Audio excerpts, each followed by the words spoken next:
자유한국당 얘기 들어보죠. 류호의 자유한국당 최고위원 전화 연결하겠습니다. 류 최고위원님 안녕하세요. 네, 안녕하세요. 오랜만입니다. 예. 자, 문재인 정부 출범 100일입니다. 일단 몇 점 정도 주고 싶으세요? 저한테 점수를 원하신다면 전 20점도 안 되는데요. 네.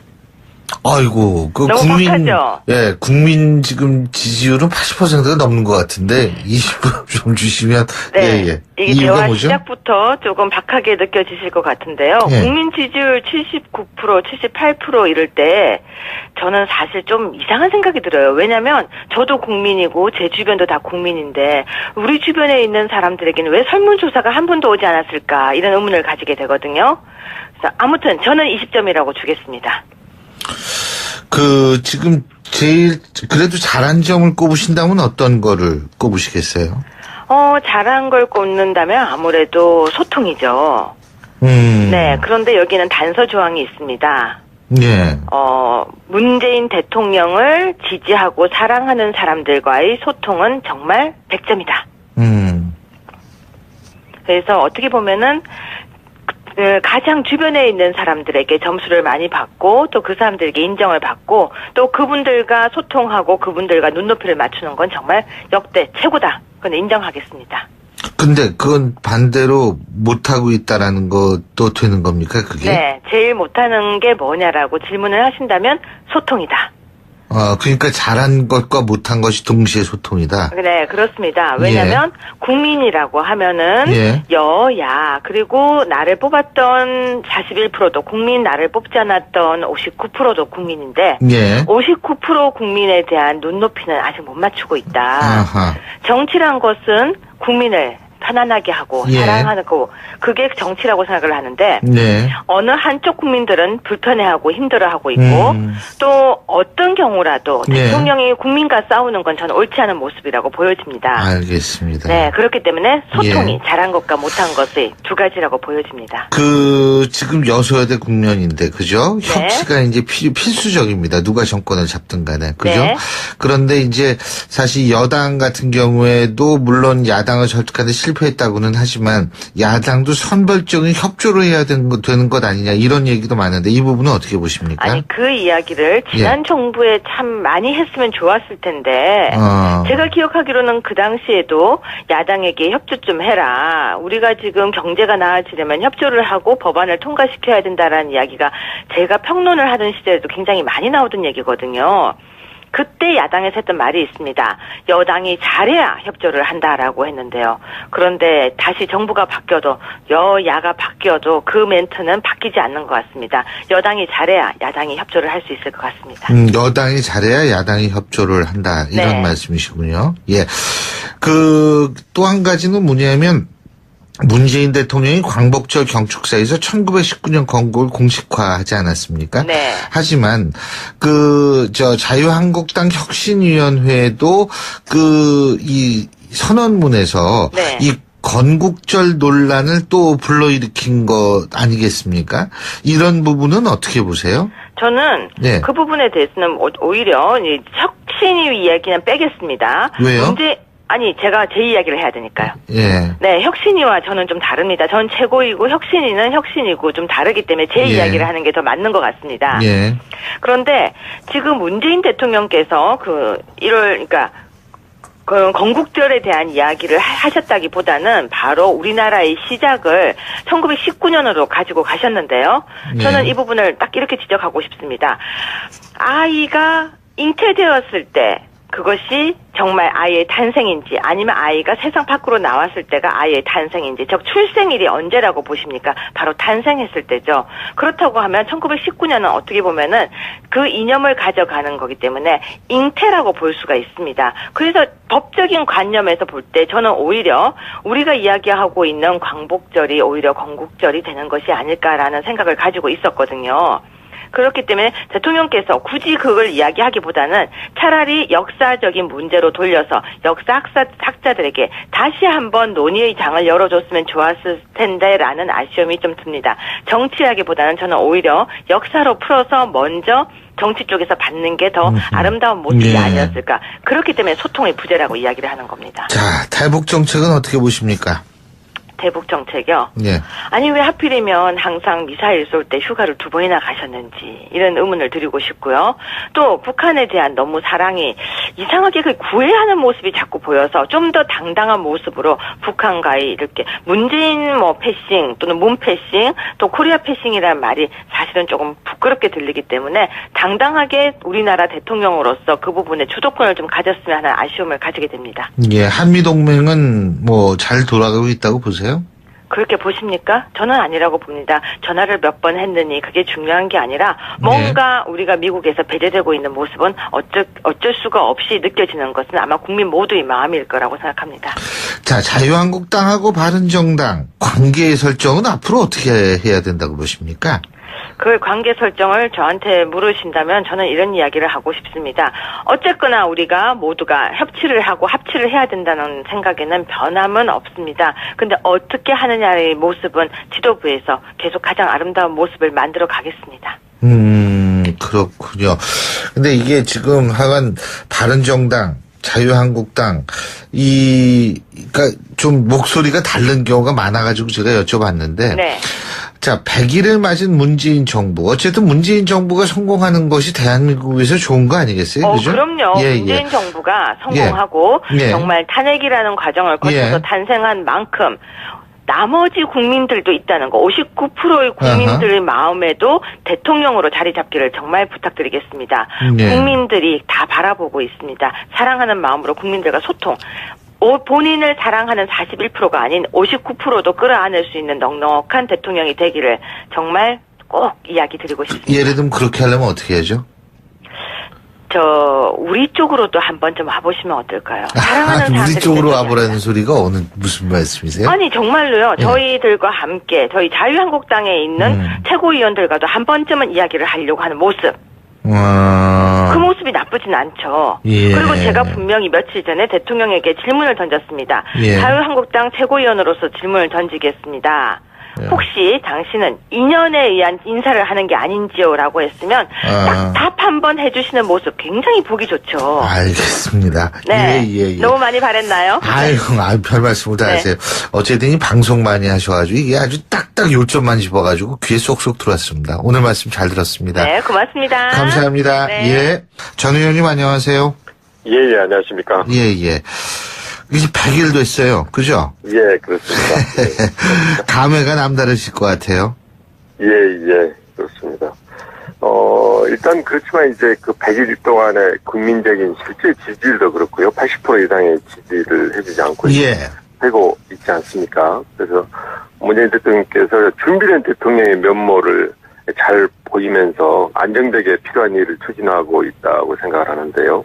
예를 들면 인천국제공항 등 그 공공기관의 비정규직을 정규직화 한다든지 그동안 갈등이 생겨왔던 니물리한 행진곡을 재창하고 또 국정교과서를 폐지한다든지 반북회 관계기관 협의회를 복원해서 부패 문제를 주요한 국정과제로 이렇게 해서 해결하겠다는 의지를 보인다든지 성과연봉제 폐지 또 국정원의 국내 파트를 폐지 이와 같이 법이 필요 없고 아직 입법까지 나아가지 않고 대통령으로서 할 수 있는 일들을 바로바로 국민들이 원하는 바를 하고 있는 것은 아주 긍정적인 모습이다라고 생각을 하고 있습니다. 예. 지금 그 문재인 대통령을 지지하는 국민들이 꼽은 가장 중요한 이유 중에 하나가 소통, 탈권인데요. 그죠? 예. 여기 많은 분들이 아마 동의하실 수 있을 거라고 생각을 합니다. 예. 오늘 예를 들면은 그 취임 100일 기자회견 하죠. 그죠? 예. 근데 진짜 각본이 없다고 그러더라고요. 예. 예전엔 각본이 있었죠? 그렇죠. 미리 이제 정해진 것을 이야기하고 어느 경우에는 질문을 안 받고 그냥 대통령이 일방적으로 이야기해버리는 경우도 있었고요. 또는 예상 질문을 미리 이제 받아가지고 준비하는 등의 이와 같이 거의 이제 각본에 의해서 해왔다고 말씀을 드릴 수가 있겠죠. 그래서 예. 오늘 같은 경우에는 그걸 전혀 없이 이제 대통령께서 자연스럽게 질의응답하는 형식으로 하시겠다라고 지금 이야기를 하고 있습니다. 근데 이 소통과 탈권이라는 이런 측면이 문재인 대통령의 원래 성격이 이렇다고 보세요? 아니면 이게 필요하기 때문에 이렇게 하는 거라고 보십니까?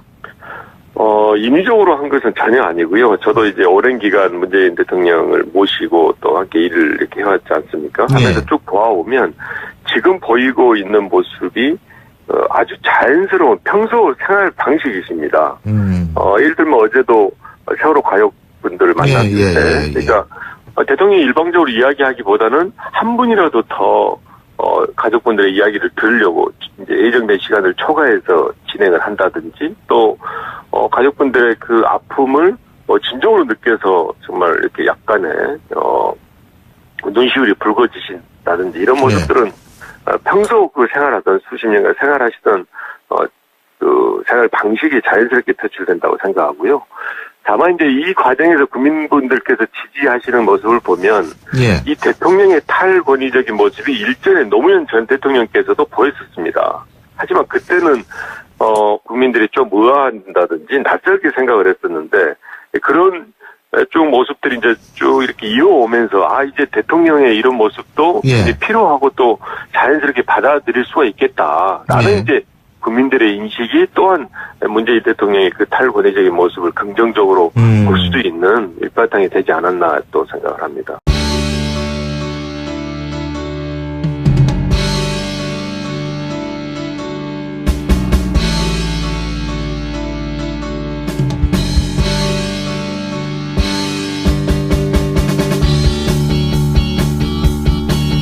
업무를 잘 보이면서 안정되게 필요한 일을 추진하고 있다고 생각을 하는데요.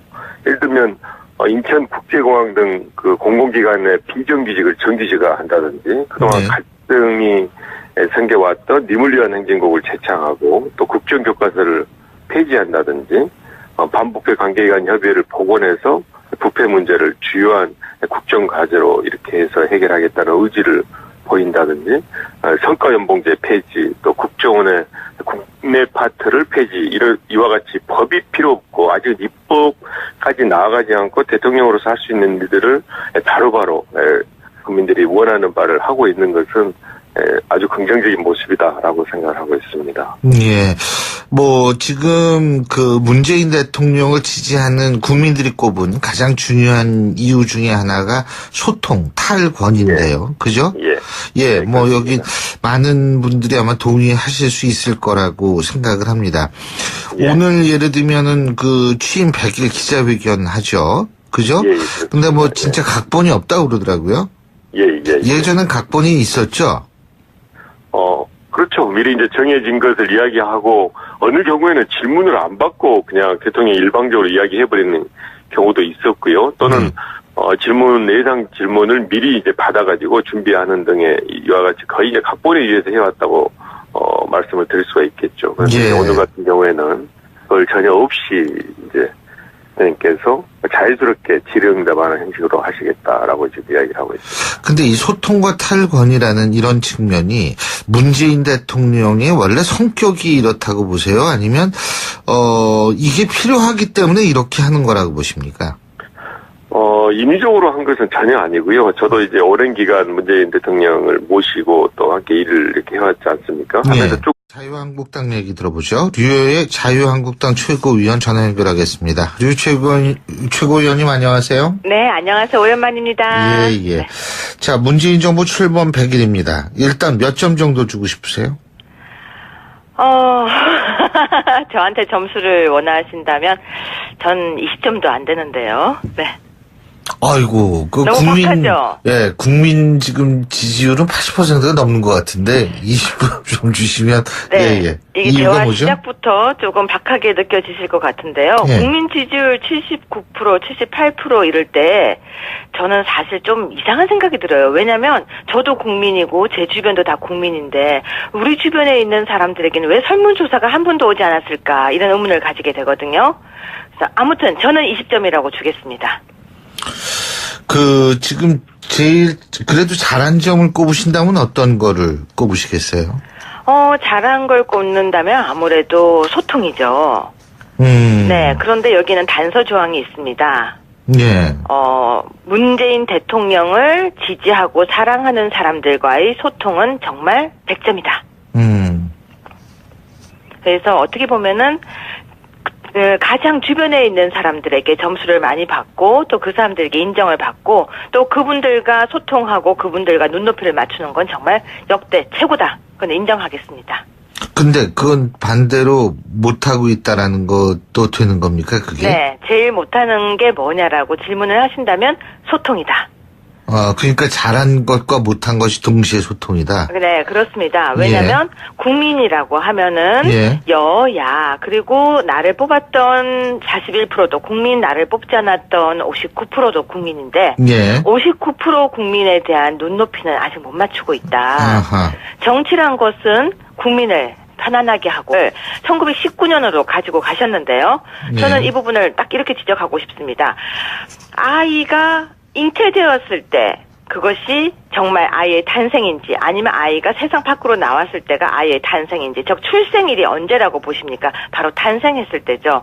그렇다고 하면 1919년은 어떻게 보면은 그 이념을 가져가는 거기 때문에 잉태라고 볼 수가 있습니다. 그래서 법적인 관념에서 볼 때 저는 오히려 우리가 이야기하고 있는 광복절이 오히려 건국절이 되는 것이 아닐까라는 생각을 가지고 있었거든요. 그렇기 때문에 대통령께서 굳이 그걸 이야기하기보다는 차라리 역사적인 문제로 돌려서 역사 학자들에게 다시 한번 논의의 장을 열어줬으면 좋았을 텐데라는 아쉬움이 좀 듭니다. 정치하기보다는 저는 오히려 역사로 풀어서 먼저 정치 쪽에서 받는 게 더 아름다운 모습이 아니었을까. 그렇기 때문에 소통의 부재라고 이야기를 하는 겁니다. 자, 탈북 정책은 어떻게 보십니까? 대북 정책이요? 아니 왜 하필이면 항상 미사일 쏠 때 휴가를 2번이나 가셨는지 이런 의문을 드리고 싶고요. 또 북한에 대한 너무 사랑이 이상하게 그 구애하는 모습이 자꾸 보여서 좀 더 당당한 모습으로 북한과의 이렇게 문재인 패싱 또는 문 패싱 또 코리아 패싱이라는 말이 사실은 조금 부끄럽게 들리기 때문에 당당하게 우리나라 대통령으로서 그 부분에 주도권을 좀 가졌으면 하는 아쉬움을 가지게 됩니다. 한미동맹은 잘 돌아가고 있다고 보세요?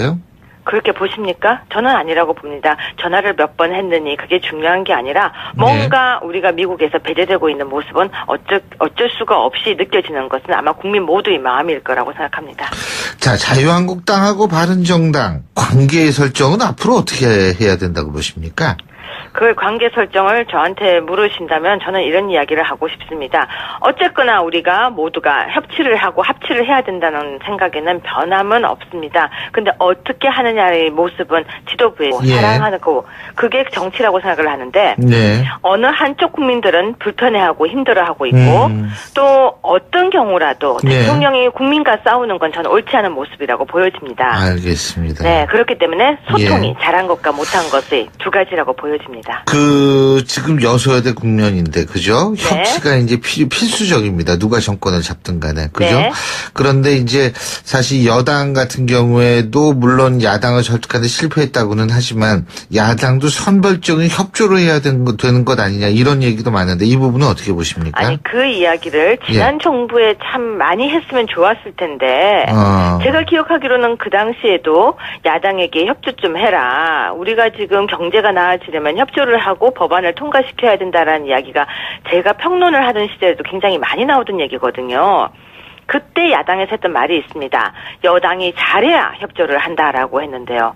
그런데 다시 정부가 바뀌어도 여야가 바뀌어도 그 멘트는 바뀌지 않는 것 같습니다. 여당이 잘해야 야당이 협조를 할 수 있을 것 같습니다. 여당이 잘해야 야당이 협조를 한다 이런 말씀이시군요. 또 한 가지는 뭐냐면 문재인 대통령이 광복절 경축사에서 1919년 건국을 공식화하지 않았습니까? 하지만 자유한국당 혁신위원회도 이 선언문에서 이 건국절 논란을 또 불러일으킨 것 아니겠습니까? 이런 부분은 어떻게 보세요? 저는 그 부분에 대해서는 오히려 혁신위 이야기는 빼겠습니다. 왜요? 제가 제 이야기를 해야 되니까요. 네, 혁신위와 저는 좀 다릅니다. 전 최고이고 혁신위는 혁신이고 좀 다르기 때문에 제 이야기를 하는 게 더 맞는 것 같습니다. 그런데 지금 문재인 대통령께서 그 건국절에 대한 이야기를 하셨다기보다는 바로 우리나라의 시작을 해서 계속 가장 아름다운 모습을 만들어 가겠습니다. 그렇군요. 근데 이게 지금 하여간 바른정당, 자유한국당, 그러니까 좀 목소리가 다른 경우가 많아가지고 제가 여쭤봤는데. 네. 자, 100일을 맞은 문재인 정부. 어쨌든 문재인 정부가 성공하는 것이 대한민국에서 좋은 거 아니겠어요? 그죠? 그럼요. 문재인 정부가 성공하고 정말 탄핵이라는 과정을 거쳐서 탄생한 만큼 나머지 국민들도 있다는 거. 59%의 국민들의 마음에도 대통령으로 자리 잡기를 정말 부탁드리겠습니다. 국민들이 다 바라보고 있습니다. 사랑하는 마음으로 국민들과 소통. 본인을 사랑하는 41%가 아닌 59%도 끌어안을 수 있는 넉넉한 대통령이 되기를 정말 꼭 이야기 드리고 싶습니다. 예를 들면 그렇게 하려면 어떻게 해야죠?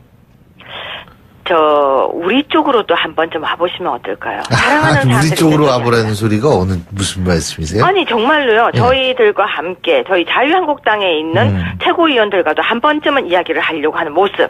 그 모습이 나쁘진 않죠. 그리고 제가 분명히 며칠 전에 대통령에게 질문을 던졌습니다. 자유한국당 최고위원으로서 질문을 던지겠습니다.